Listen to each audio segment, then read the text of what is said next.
Hello बच्चों, देखो अब जो हमारा टॉपिक है ये है ड्रिफ्ट वेलोसिटी।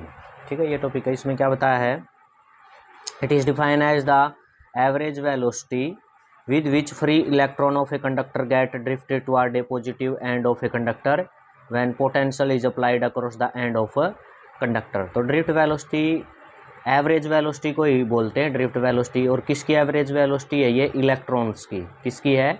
इलेक्ट्रॉन की। जो कंडक्टर के अंदर फ्री इलेक्ट्रॉन होते हैं ना, उनकी एवरेज वेलोसिटी को ही ड्रिफ्ट वेलोसिटी बोलते हैं। जिस वेलोसिटी से ये फ्री इलेक्ट्रॉन किसकी तरफ जाते हैं? पॉजिटिव एंड की तरफ। कंडक्टर या बैटरी जो लगाई है उसके पॉजिटिव एंड की तरफ जाते हैं। ठीक है, तो इस वेलोसिटी को क्या बोलेंगे? Drift velocity. देखो ये मान लिया ये कंडक्टर, इसमें इलेक्ट्रॉन है, एल लेंथ है इसकी, तो यहाँ पर पोटेंशियल अप्लाई नहीं किया इसके दोनों एंड पर, तो इलेक्ट्रॉन इधर उधर मूव करेंगे, इनकी ड्रिफ्ट वेलोसिटी नहीं होगी इनकी। बट क्या है, जैसे ही देखो दोनों एंड पर क्या है, पोटेंशियल डिफरेंस अप्लाई कर दिया, ये पॉजिटिव टर्मिनल से जोड़ दिया ये एंड, और ये नेगेटिव से जोड़ दिया, तो क्या होगा, सारी इलेक्ट्रॉन किधर है? ये बैटरी का जो पॉजिटिव है, पॉजिटिव की तरफ जाएंगे। ये सभी इलेक्ट्रॉन किस टर्मिनल की तरफ जाएंगे? पॉजिटिव टर्मिनल की तरफ आपके जाएंगे। और जिस वेलोसिटी से ये सारे इलेक्ट्रॉन इधर जाएंगे ना, पॉजिटिव टर्मिनल की तरफ, उसी एवरेज वेलोसिटी को क्या बोलेंगे? ड्रिफ्ट वेलोसिटी बोलेंगे। ठीक है, क्लियर हो गई चीज़। अब हमने ये ड्रिफ्ट वेलोसिटी निकालनी है। ठीक है, अब क्या कर लिया, इसमें जो है यही चीज़ें लिया। Consider a conductor of length L, L length का ये कंडक्टर लिया, एरिया ए, एरिया क्या है? A. Let small n be the number of electron, इसके अंदर एन क्या है? Number of electron in the conductor moving with velocity. किस वेलोसिटी से शुरू में मूव करेंगे? इनिशियल वेलोसिटी, यानी ये पोटेंशियल अप्लाई करने से पहले जो इनकी इनिशियल वेलोसिटी थी, u1 u2 u3 un थी। ठीक है ना, ये एक दूसरे की तरफ जाएं तो गे ना, लेकिन ये एक स्पेशल डायरेक्शन नहीं मिलेगी, बट एक दूसरे की तरफ ये जाएंगे तो कोलाइड करेंगे, कोलिजन होगा, टक्कर होगा। तो इनकी जो इनिशियल वेलोसिटी, इनकी जो चलने की जो एवरेज इनिशियल वेलोसिटी है वो क्या है आपकी? जीरो हो जाएगी वो तो, क्योंकि ये एक दूसरे से टकराएंगे। इनिशियल में थोड़ा चलेंगे, फिर एक दूसरे से ऐसे आपस में टकराएंगे, तो जो इनिशियल एवरेज वेलोसिटी है वो तो क्या होगी? इनकी जीरो। बट हमने तो पोटेंशियल जब अप्लाई कर दिया ना यहाँ पर, तब ये क्या है, एक डायरेक्शन में चलना शुरू हो गए, वो वेलोसिटी निकालनी है। तो इनिशियल एवरेज वेलोसिटी तो क्या है यहाँ पर? इनकी सभी की जीरो है पोटेंशियल अप्लाई करने से पहले।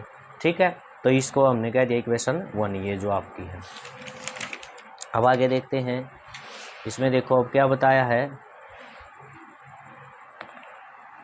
इसके अंदर। अब क्या है भाई, due to the random motion of electron, electron की क्या है? रैंडम मोशन होती है। इनिशियल एवरेज वेलोसिटी जीरो हो जाएगी, इनिशियल वेलोसिटी तो क्या हो जाएगी इनकी? जीरो। अभी मैंने पीछे बताया आपको। अब क्या है, now let the conductor is connected with A battery. Conductor किससे कनेक्ट है? जो आपका कंडक्टर है वो किससे कनेक्टेड है? बैटरी से कनेक्टेड है। Due to which electron present in the conductor start drifting. जो इलेक्ट्रॉन है आपके वो कैसे करना शुरू कर देंगे? जैसे ही आपने पोटेंशियल अप्लाई किया बैटरी से, तो इलेक्ट्रॉन है वो ड्रिफ्ट करना शुरू कर देंगे। किसकी तरफ है? बैटरी के पॉजिटिव टर्मिनल की तरफ जाना शुरू कर देंगे सारे। अभी जस्ट मैंने पीछे यहाँ आपको बताया। ठीक है, अब इसमें क्या है देखो, force on each electron, electron के ऊपर फोर्स लगेगा, क्योंकि इलेक्ट्रिक फील्ड आपने ये पोटेंशियल अप्लाई किया तो वहाँ इलेक्ट्रिक फील्ड और इलेक्ट्रिक फील्ड है, तो इसका मतलब क्यू चार्ज है इलेक्ट्रॉन के लिए, तो फोर्स फील करेंगे इलेक्ट्रॉन। तो फोर्स क्या होगा आपका? Q E. फोर्स क्या होता है आपका? क्यू ई हो जाएगा। और चार्ज क्या है इलेक्ट्रॉन के ऊपर? ई। क्या चार्ज है? ई चार्ज है। तो फोर्स हो जाएगा ये क्यू की जगह आपका ई चार्ज आ जाएगा, ई चार्ज और ये इलेक्ट्रिक फील्ड। ये इक्वेशन आपकी 1 होगी, सॉरी 2 होगी, पीछे वाली 1 थी। अब according to Newton's law, Newton's law क्या कहता है? फोर्स इज इक्वल टू क्या होता है आपका? Mass into acceleration. ठीक है, फोर्स को क्या लिखते हैं? Mass into acceleration. ये इक्वेशन हो गई आपकी 3। ठीक है, ये इक्वेशन हो गई आपकी 3। अब क्या है, फ्रॉम 2 एंड 3, 2 एंड 3 इक्वेशन को देखेंगे तो ये क्या हो जाएगा आपका? लेफ्ट हैंड साइड इक्वल है, तो ये आपकी राइट हैंड साइड क्या हो जाएगी? इक्वल हो जाएगी मास इनटू एक्सेलरेशन, और ये आपका ई और ई ये हो जाएगा। ठीक है, यहाँ से एक्सेलरेशन की वैल्यू क्या आ जाएगी? ई बाई एम। ये इक्वेशन 4 हो जाएगी। ठीक है, ये इतना क्लियर हो गया आपको। अब आगे इसमें देखो क्या बताया है, फाइनल वेलोसिटीज इंडिविजुअल सभी इलेक्ट्रॉन के अलग अलग लिख दी। जैसे पहले इलेक्ट्रॉन की फाइनल वेलोसिटी v1, क्योंकि देखो आपको ये फार्मूला आता है वेलोसिटी आपकी u plus at, equation of motion में ये पढ़ा था ना। तो यहाँ पर हमारे पास इनिशियल वेलोसिटी भी है, एक्सेलरेशन भी है और टाइम भी है। तो हम फाइनल वेलोसिटी को कैसे लिखेंगे, पहले इलेक्ट्रॉन की लिख दी, जैसे एक इलेक्ट्रॉन की v1 u1 a t1। ठीक है, एक्सेलरेशन सभी इलेक्ट्रॉन का सेम होता है, जब इलेक्ट्रॉन इधर जाएंगे तो एक्सेलरेशन सबका सेम होगा। v2 क्या आपका u2 प्लस at2, v3 क्या है u3 प्लस at3।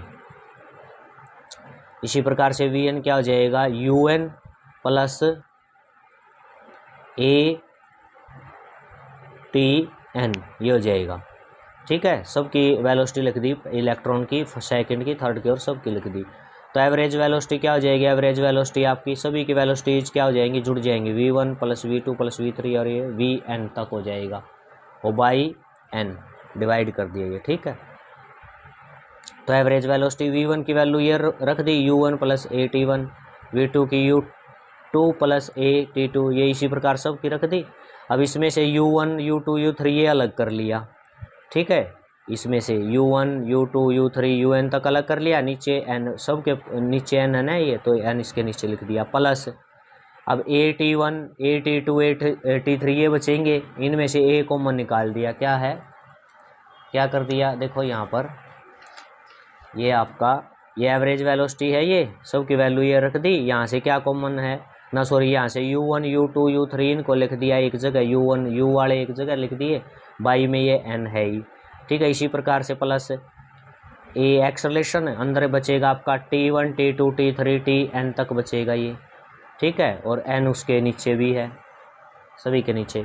तो ये हो जाएगा आपका, आप देखो v एवरेज वेलोसिटी क्या आएगी, ये आपका देखो, ये तो पीछे हमने बताया था, ये तो जीरो हो चुका था, ये क्या हो चुका है जीरो आपका। अब ये एक्सेलरेशन और ये टाइम है, इसमें देखो अब यहाँ पर ये हो जाएगा आपका फ्रॉम 1 से जो वो आपका जीरो हो चुका है, एवरेज वेलोसिटी आपके आगे क्या हो जाएगी ए एक्सेलरेशन, और जो आपका ये था ना टाइम था यहाँ पर ये t1 t2 t, ये इसका एवरेज पूरा टाइम है, इसको रिलैक्सेशन टाइम लिख दिया, टो से दिखा दिया। ठीक है, ये t1 t2 t3 tn, इसको क्या लिख दिया टो, ये रिलैक्सेशन टाइम हो गया। क्लियर हो गया, पुट इक्वेशन 4 इन 5। तो ये जो आपका है इसके अंदर अब आपने क्या करना है, जो इक्वेशन ये मैंने आपकी क्या आ गई 5 आ गई, जो 4 इक्वेशन आई थी, 4 कौन सी थी, देखो ये रही 4 इक्वेशन, ये है एक्सेलरेशन आपका ई बाई m4, ये वैल्यू उठाकर एक्सेलरेशन की और यहाँ पर पुट कर दो। ठीक है, तो ड्रिफ्ट वेलोसिटी एवरेज वेलोसिटी क्या बन जाएगी, इसकी जगह पुट करेंगे ई बाई m और ये टाउ रिलैक्सेशन टाइम। ठीक है, अब हमें ये भी बताया जो आपका ई इलेक्ट्रिक फील्ड है वो v बाई एल होता है। ठीक है, ये भी होता है आपका, तो ई की जगह क्या है v बाई एल पुट कर देंगे, ये आ गई एक ड्रिफ्ट वेलोसिटी। अब जो ये था ना आपका रिलैक्सेशन टाइम, ये क्या है, vector is the relaxation time and it is defined as, इसको डिफाइन करेंगे, define as mean time between any two successive collision.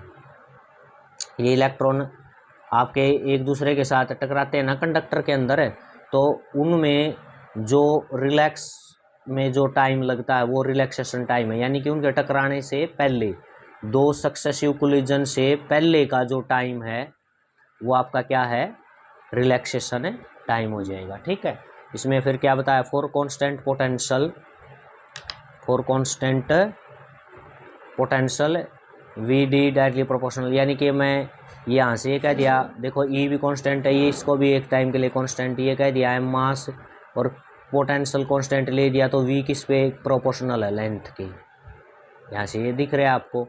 अब ये कह दिया for constant length he fix ले ली कंडक्टर की, तो प्रोपोर्शनल क्या हो गया, ड्रिफ्ट वेलोसिटी किसके प्रोपोर्शनल होगी, अप्लाई किए गए पोटेंशियल की।